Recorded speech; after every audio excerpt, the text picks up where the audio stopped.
Hey everyone, I'm so excited to release my new digital teacher planner for the 2020-2021 school year. I hope that this planner has upgraded and given you everything that you hoped for in this brand new planner. If you're new to digital planning, I promise you won't be disappointed. This is an easy way to keep everything in the palm of your hands without having to carry a huge planner around.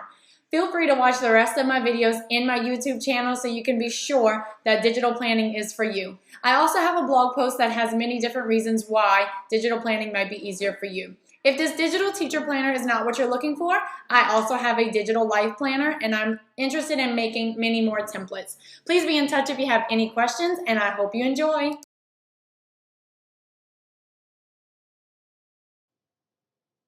Hey everyone, today I'm going to show you how I edit my digital teacher planner.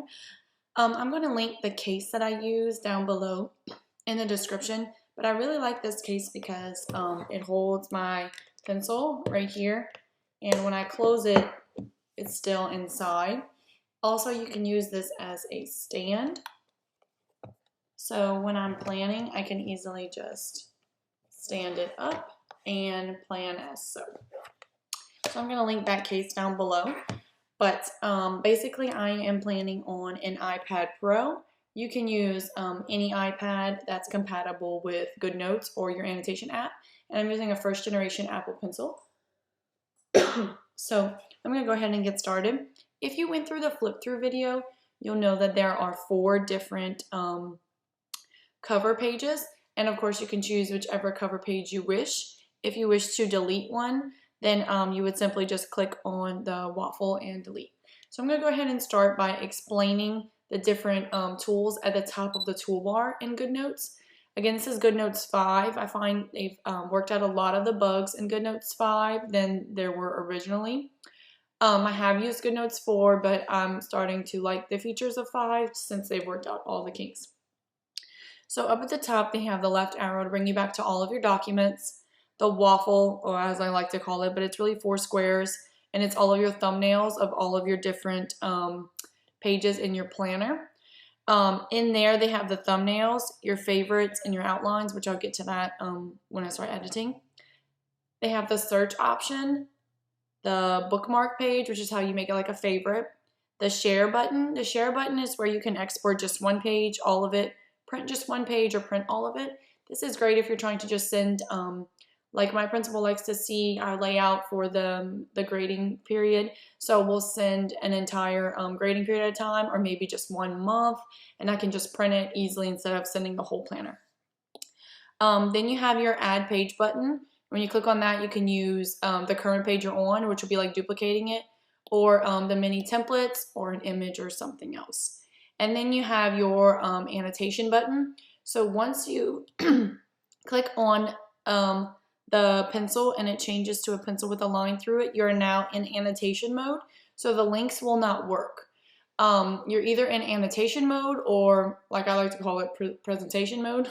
So when you're in this, all of the links will work, and I've had many people email me telling me the links don't work, but it's because they weren't in presentation mode, and I do it often too, you know, just planning back and forth, you forget. So again, once you click on it and it has a pin with a line through it, then you're in annotation mode. And that's one thing I like about Goodnotes 5 is it's obvious when you are in annotation mode because the toolbar comes up. So the annotation toolbar has many different options. The first one is kind of like a zoomed in place to write. So like if I wanted to write my name right here, but I didn't want to like zoom in, it zooms in for me right here. This is really good when you're writing like in lines, because then you can just hit like return and it brings it like down to the next one. But as you write here, it shows up wherever you have the selection box, and you can make it bigger or smaller. Next to the zoomed in box is the pen option.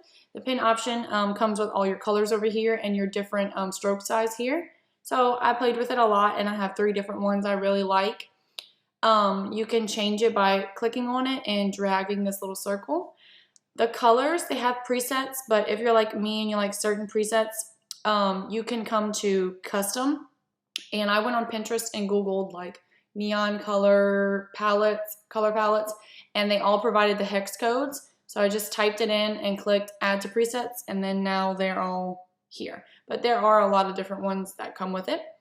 And again, you can get to it just by double clicking on it and it comes up. Next to the pen option, when you do click on the pen option, there's 3 different ones: fountain pen, ball pen, and brush pen. Ball pen I find is closest to like a flare pen.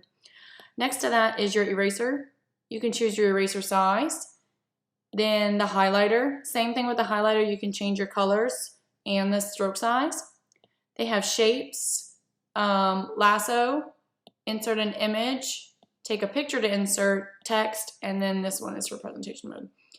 The text option is really neat for those people that don't like to write. You can change, there's a bunch of different fonts included. You can change the background color, the border color, the styles. It's pretty neat. There's also an option that will change your writing to text, so that's cool too. Okay, so now that we've gone through the toolbar, I'm going to be switching back and forth from this brand new planner to the one I've kind of already started to edit for myself, so you can kind of see where I go. I'm going to link in the description a very awesome customer that likes to make video tutorials for digital planning, but she uses my planner at her own will, and she customizes it in a way that I wouldn't even think to customize it. She's great with tutorials. I'm going to link her down below. Go check out her YouTube channel and see how she does it, because I only teach math, but you know, she teaches other things, so it might be helpful to you. So like I was saying, this planner has a home base, and this is your home base where you have like your room, your name, and everything like that. What I do like about Goodnotes is when you're going to write your name, and this would always annoy me whenever I was writing in a digital planner. If I didn't like my handwriting in my, not digital planner, in my paper planner, I was stuck with it. Digital planner, you can erase it. So if I'm writing just my first name, and then I realize, oh, that's not even centered, you can use the lasso tool, make a circle around it, and drag it to where you want. You can even click on it, resize it, make it bigger, smaller, rotate it, whatever you wish to do. So for example, on my home base page that I already did, whenever I made this, I thought this writing was so cute, but it wasn't centered. So I was able to easily lasso all the way around it and move it wherever I wanted to make it centered. So after I go to my home base page, I have, of course, the index, stickers, and templates at the bottom. So if I want to access the index, make sure I'm on presentation mode, and I click index. I talked about this briefly in my quick flip through video, but you want to make sure these pages stay your clean copies. So anytime I'm using these pages, with the exception of like maybe my passwords or schedule page or in my Gradebook, I want to make a copy of these pages anytime I want to use them. So I'm going to go ahead and give you an example of if I want to use my daily checklist or my weekly checklist. So I'm going to start by clicking on daily checklist. And I'm going to come up here to the waffle. And I don't know why it automatically goes to outlines, but just click on thumbnails. And it's hard to see, but this has like a blue line around it because we're selected and we're on that daily checklist. I'm going to click select and then make sure the blue check mark is there. And I'm going to click copy. So it's going to copy this page so that way I can insert it wherever I wish to. So sometimes it takes a little while to copy because all of the links are going to continue to work. So if you want, if you click on June on this page, no matter if you copy it or not, it'll still bring you to June. So now that it's copied, I'm going to go ahead and go to where I want it to be, which if I'm planning the first week of August, I'm going to come here and I want to plan the week, the 3rd through the 7th, my daily planner, and I want it to be behind this page. So I'm going to click on the waffle again. I'm going to click the drop down arrow after that page. I'm going to press add page after. And then I'm going to click paste page. And it's going to insert that page directly behind it. So if you don't want to insert this one here, you can make a whole section of just daily planner pages, you know, and then bookmark it. So let's say this is the beginning of your entire section of daily planner pages. So what you can do is go to that page. So again, this is the one that is behind the August one. And I'm just going to put the date just so we can know it's different. So this is going to be August 3rd. Okay. And I want this to be the beginning of my entire daily planning pages. So what I'm going to do is I'm going to hit this little bookmark button.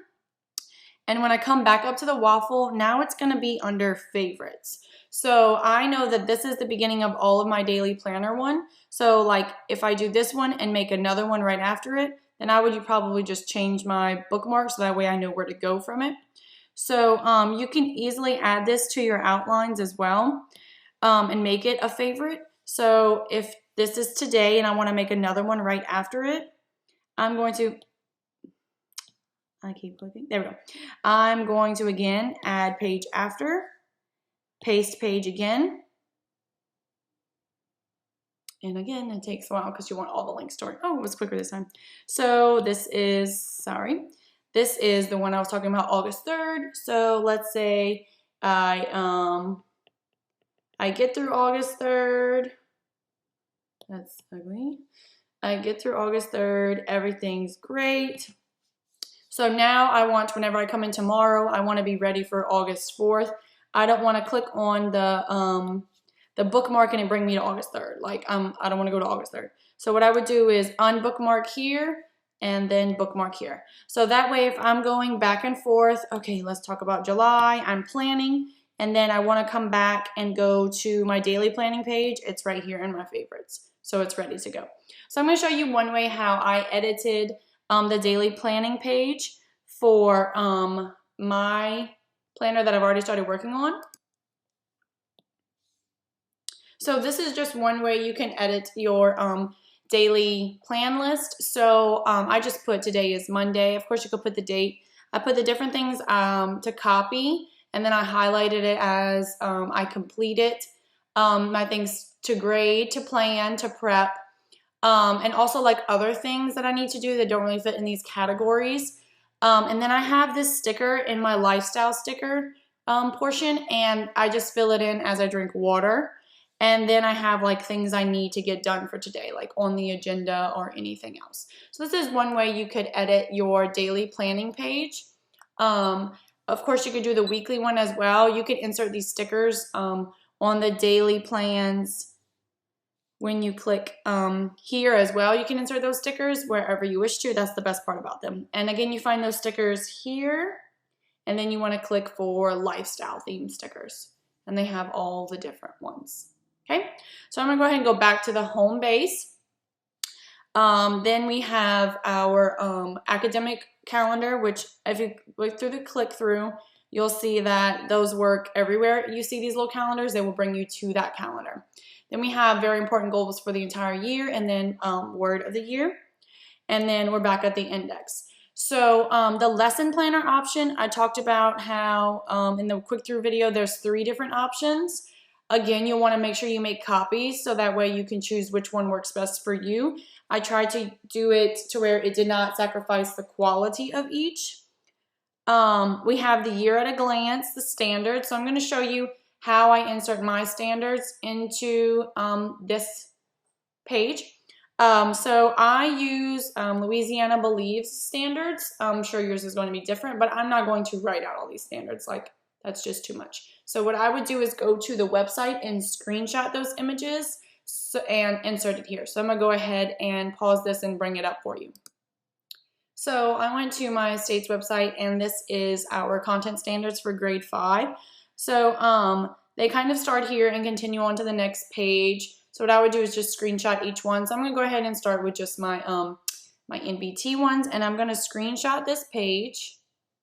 And when I screenshot it, it makes it small. So I'm going to click on it, and then I'm going to crop it to get rid of the things I do not need. And then I'm going to come back and get fractions. I'm going to click done, save to photos, and go back to my planner.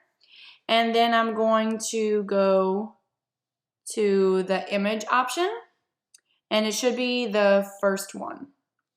So once you click on any image to insert, it's going to have an arrow at the top and the right. Of course, that can be to make it bigger or smaller, but I like to click on it to crop, just in case there's any white space I want to get rid of so it can fit better.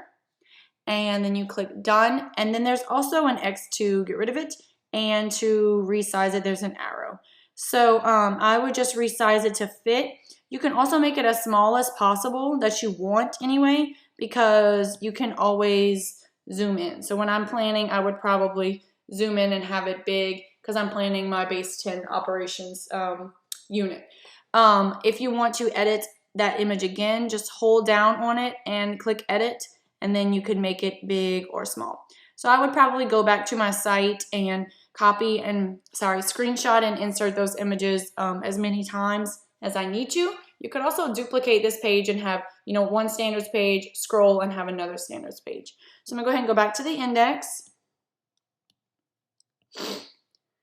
As far as my schedule, I would do the same thing. I would just insert an image of it. I have to type my schedule and post it outside of my room. So I usually just export it from my computer as an image and just airdrop it to myself or email it to myself or screenshot it. You can take a picture of it and just insert it straight in here. Your gradebook option, oh no, let's talk about small group real quick. So when you click on the small group option, you have these two pages by default. So you can easily do math groups, reading groups, or blue group, orange group, pink group, whatever you wish to do. So there are stickers for math group if you wish, but one thing I wanted to point out to you, so let's say we're talking about our math groups, and because I only teach math, but of course you could do just math blue group or anything like that. And let's say I'm talking about the kids, it could be all of them, but student number 1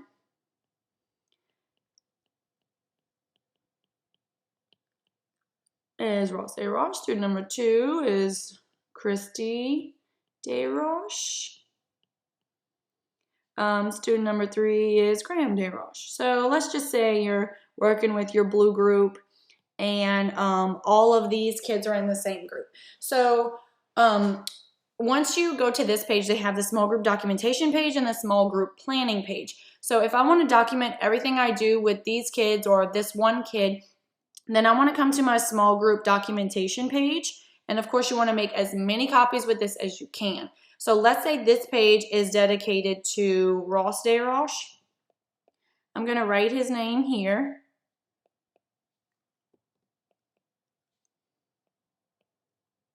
And I'm going to put math. We're going through the first 9 weeks, and I meet with him Monday, Wednesday, Friday. And today we're working on the skill of multiplication, and I'm going to write what I observed with him.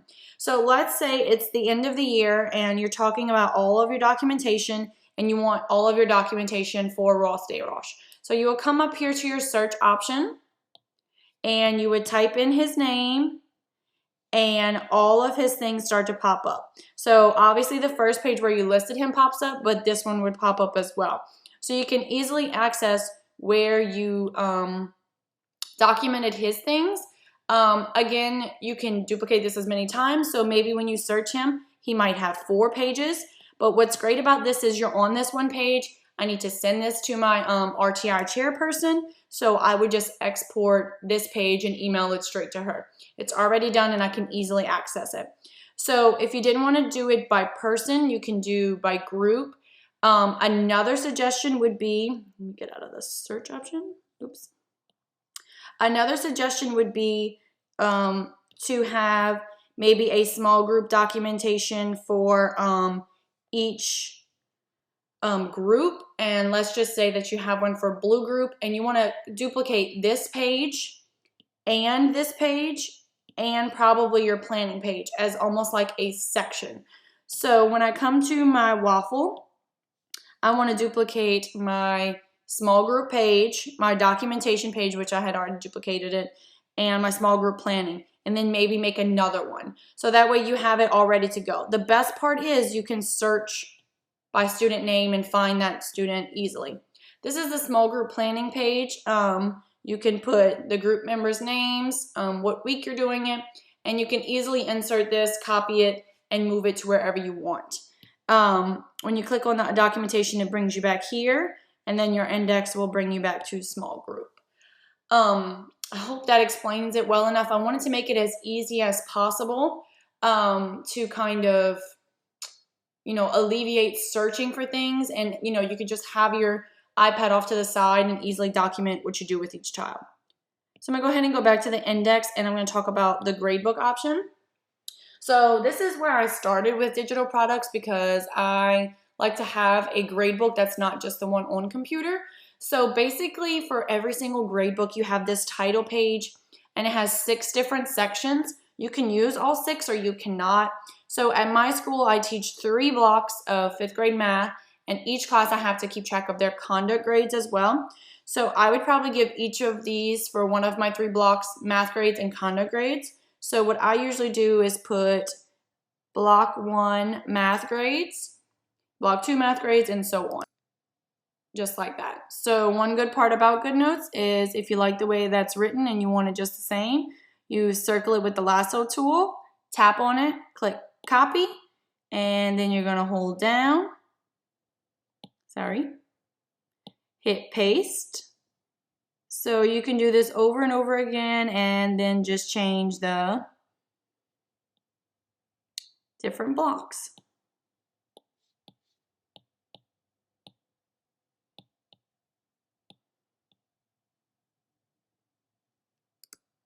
I'm just going to come through and hit. I'm going to change this to block 2 math, block 3 math, and then I'm going to change these to conduct.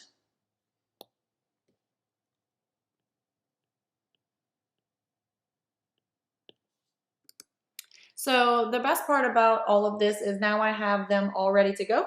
So if I'm ready to go and put grades in for block 1, there are 4 different copies of this, 1 for each grading period. So I would probably label this as first 9 weeks.